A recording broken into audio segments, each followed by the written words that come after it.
I've read many reviews and critics of the decision by former CCC leader NELSONCHAMISA to return to active politics in Zimbabwe. Sabina mashoko mdanyo kupangwa ino the news ox achiti NELSONCHAMISA is the real deal. Not about subscribe or like or turn the bell icon.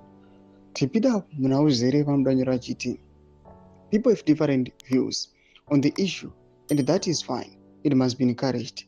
In a democratic society, it's far better and more healthier to have different views and encourage debate than seek to cultivate a culture of a herd mentality and blind following of a leader, a party, or a cause. We are where we are now, partly because from independence in 1980, especially during the early years, most people just follow ZANU-PF and its leader Robert Mugabe blindly.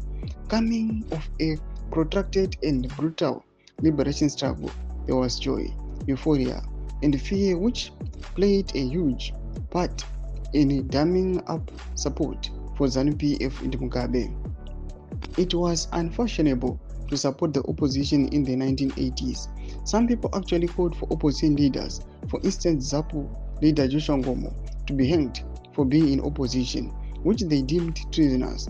Mugabe's one-party state agenda, authoritarian repression, and manufactured consent created a society with a herd mentality, lack of critical thinking, and influenced by mass gullibility. A society characterized by a herd mentality and a lack of critical thinking faces significant challenges to its progress, stability, and individuality. Excessive conformity discourages new ideas and challenges to the status quo.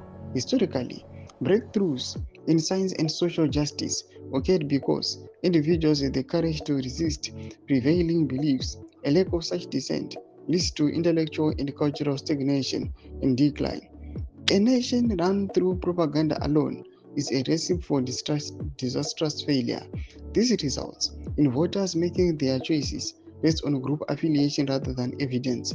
Now I posit that NELSONCHAMISA's formal return to frontline politics has reaffirmed his position as the real deal in Zimbabwe's quest for democratic change.